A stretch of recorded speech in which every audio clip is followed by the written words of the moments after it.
En règle générale, quand on a fini sa séance de sculpture, tout ce qu'on a envie de faire, c'est ranger son couteau tranquillement, aller le ranger dans un placard ou un tiroir, et puis passer à autre chose, tout simplement aller se détendre ou juste admirer ce qu'on vient de sculpter, et puis c'est tout. Et puis on retrouvera son couteau la prochaine fois.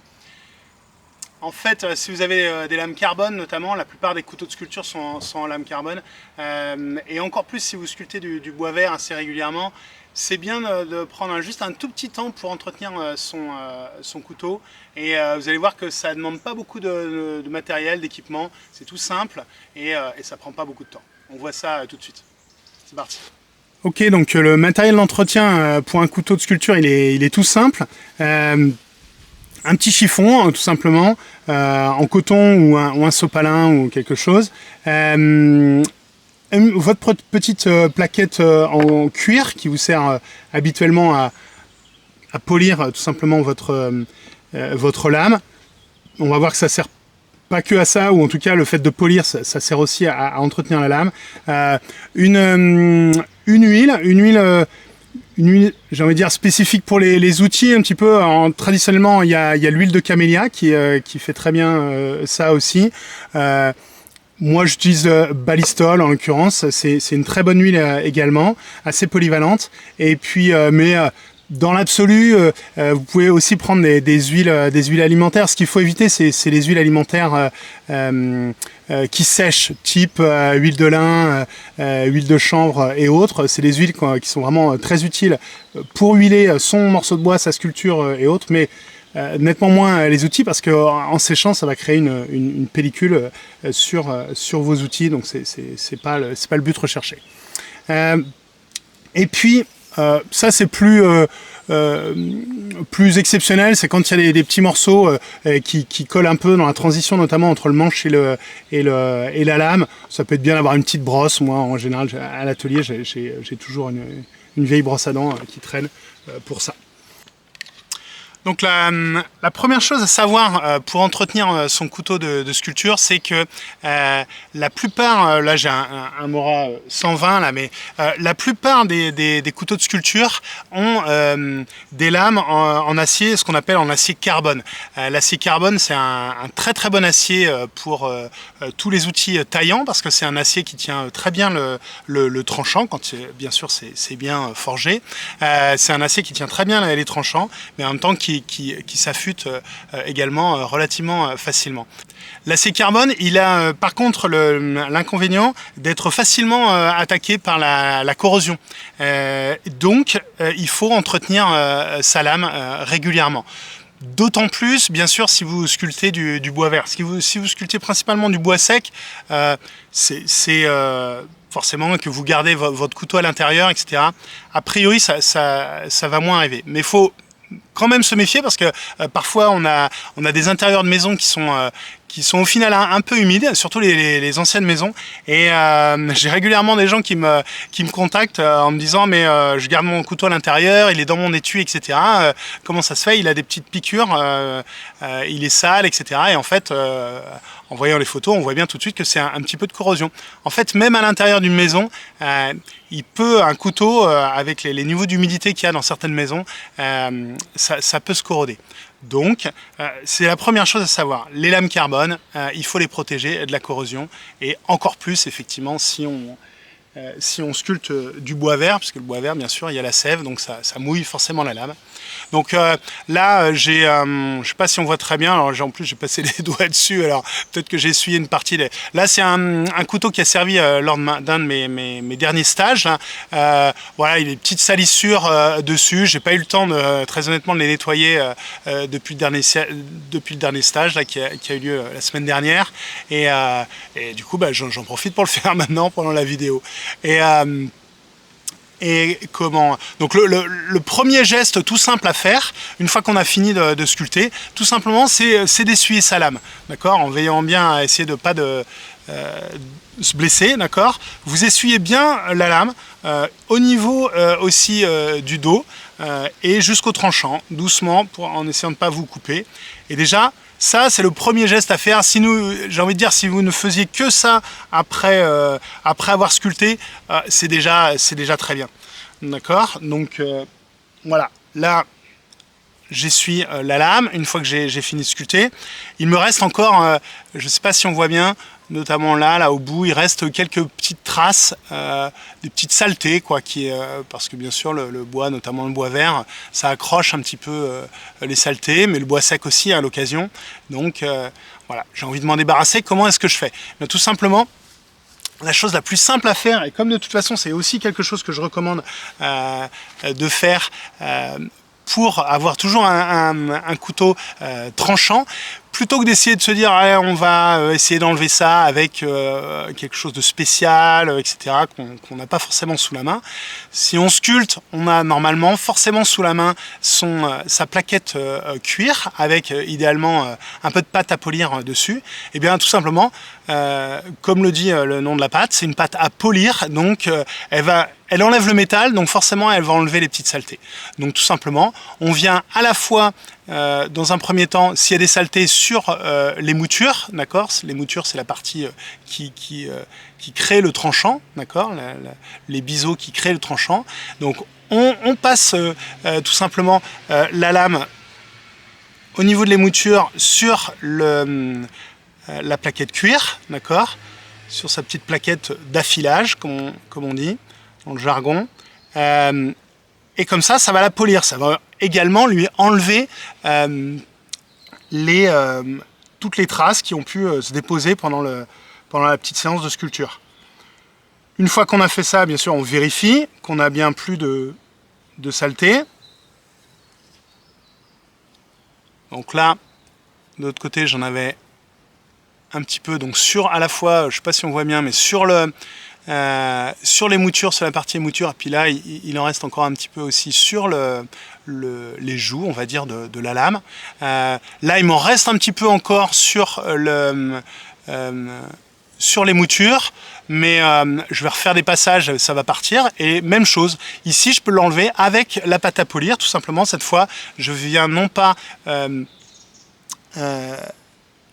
polir les moutures, d'accord? Je laisse bien à plat la joue de la lame et je viens ici, tout simplement, polir la joue de la lame, là. Hop. D'accord. Et là, on y est presque. Il en reste encore un petit peu, mais voilà.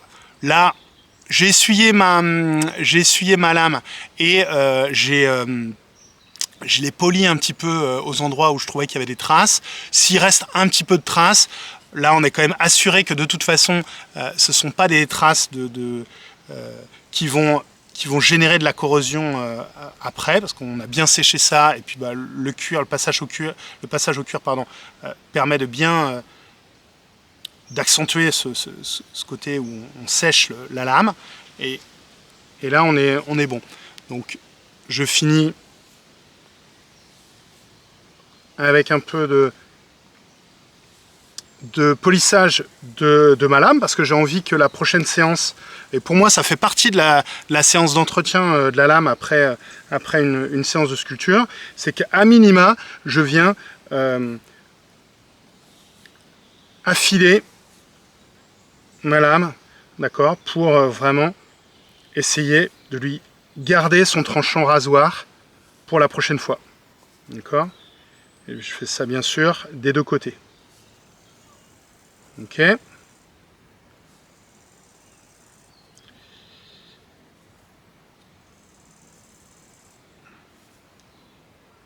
Allez, encore deux fois et on est good. Ok. Donc voilà, là les petites traces ont pratiquement disparu. Prochaine séance où je ferai ça, je vais continuer encore à polir ma lame, et puis si je vois que j'ai des traces toujours sur la joue, je continuerai à polir encore une autre fois, mais rien de grave. Là en tout cas pour moi c'est nickel.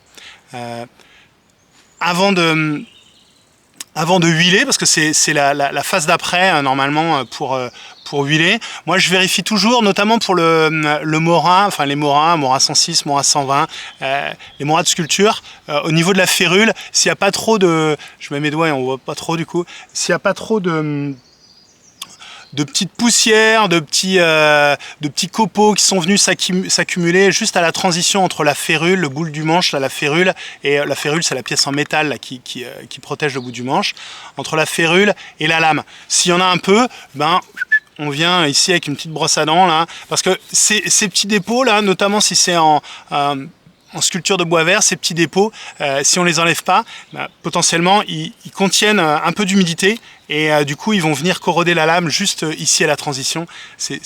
Potentiellement c'est pas très bon parce que si vous regardez jamais ça au fur et à mesure des années, bah, vous avez une petite ligne de corrosion qui vient au fur et à mesure entre guillemets sectionner votre lame juste là au niveau de la férule. Donc voilà, on nettoie un peu, on est bon là comme ça et puis on peut passer tout simplement à huiler sa lame. D'accord. Donc, bon, hop là. Donc, comme je disais, moi je fais ça à l'huile Balistol, là. Mais voilà, vous pouvez prendre une huile qui ne sèche pas, ou la traditionnelle japonaise, l'huile de camélia, et vous en mettez un petit peu sur la lame, crac crac. Et moi, ce que je vous suggère de faire à chaque fois, c'est de venir un peu étaler l'huile, parce que on a beau l'avoir aspergé, on ne l'a pas forcément bien étalé. Donc on l'étale, on fait attention là encore de ne pas se couper les doigts. La même chose de l'autre côté. Crac. Voilà. Et puis parce que parfois on en met un gros paquet à un endroit comme j'ai fait là. et puis ailleurs, il n'y a rien du tout. Donc voilà, on nettoie bien. Voilà, potentiellement on en met aussi sur la férule, ça fait pas de mal. Au moins une fois de temps en temps, l'appareil, c'est pas forcément nécessaire de le faire après chaque séance de sculpture, mais moi je vous conseille, encore une fois, là c'est le Mora 120, il n'y a pas de... Le Mora 120, il est en manchet, j'en ai parlé dans une autre vidéo que vous pourrez aller voir sur les Mora de sculpture. Mais c'est une soie traversante, il n'y a pas d'époxy dedans, il n'y a rien du tout. En fait, à l'intérieur, entre guillemets, c'est du vide, en tout cas, c'est le bois, il a été troué. Donc, c'est pas mal d'en mettre un petit peu, là, c'est pareil, un petit peu d'huile à la transition. L'huile, elle va couler à l'intérieur et elle va venir protéger la soie traversante qui se trouve donc tout le long du manche.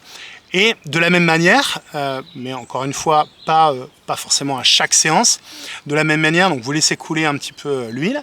De la même manière, donc, toujours spécifiquement pour les Mora, 120, 106 et autres, les Mora de sculpture, la soie traversante est bien traversante, c'est-à-dire qu'on la voit bien jusque de l'autre bout du manche, d'accord, c'est le petit bout de métal qu'on voit avec la bague autour là.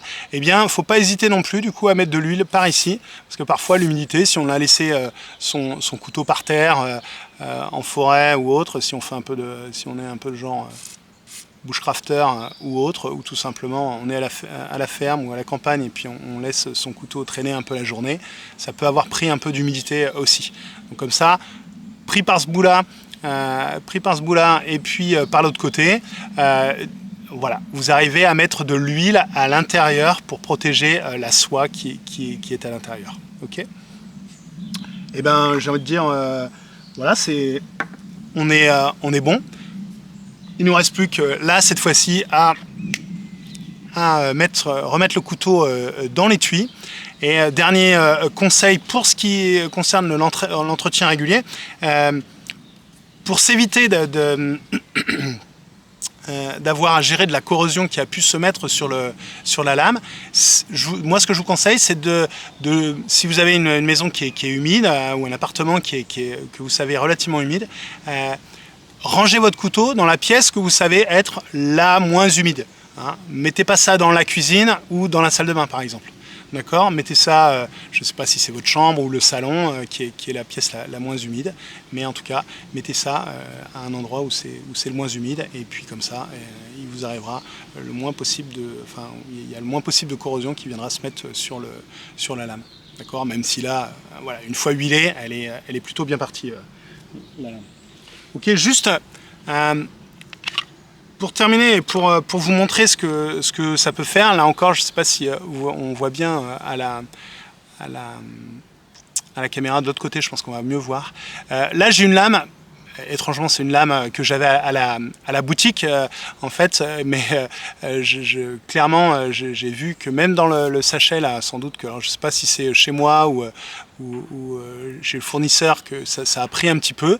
Et il est fort possible que ce soit à l'atelier. Ça a pris un petit peu d'humidité, en fait, et c'est pour vous représenter un peu ce que ça peut donner, un petit niveau de corrosion très très faible qui n'a vraiment rien de grave, mais qui peut se déposer sur la lame dès qu'il y a un petit peu d'humidité. De l'autre côté, on voit un petit peu mieux, on voit carrément une trace, là, un endroit. C'était l'endroit où il y avait dans le packaging, on va dire, dans le packaging du couteau Mora, là c'est un 106, il y a toujours les Morakniv, ils mettent toujours une sorte de petite éponge, mais qui n'est pas une éponge, qui est un petit... une sorte d'éponge mais sèche, quoi, on va dire, mais qui soutient la lame pour éviter qu'elle rentre dans le carton. Et j'ai l'impression que sans doute cette petite éponge, elle a pris un peu d'humidité, puis là elle a mis une trace. Ok, donc en fait, moi ce que je vous conseille, c'est exactement la même chose. Pour enlever ce type de corrosion, c'est exactement ce qu'on a vu tout à l'heure, pour enlever une tache. Le mieux, c'est de polir, c'est de venir polir la lame. Donc là, j'ai un peu de corrosion qui s'est déposée sur la joue de la lame. Eh bien, je viens polir. Alors, je ne sais pas si vous voyez, mais déjà le peu que j'ai passé, notamment j'ai bien appuyé sur cette partie-là, c'est déjà parti en fait. Donc voilà, je vais continuer à travailler un petit peu dessus. Crac, crac, crac.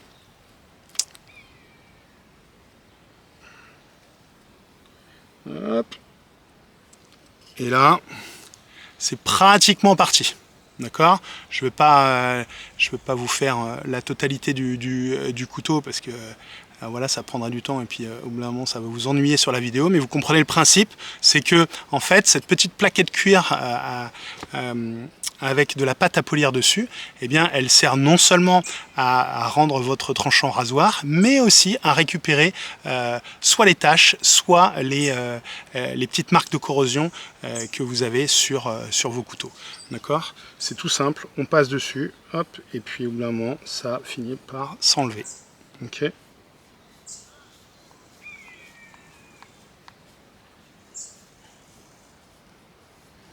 Et après, de nouveau, il est tout beau. Ok, voilà. Voilà, il resterait là à faire encore les moutures, etc. Mais voilà, c'est pour vous donner un peu l'idée principale. Ok, alors on s'arrête là. Entretenez bien vos couteaux pour éviter la corrosion. Et puis ça va rouler tout seul. Ok, allez, on se retrouve dans une prochaine vidéo. À vos outils.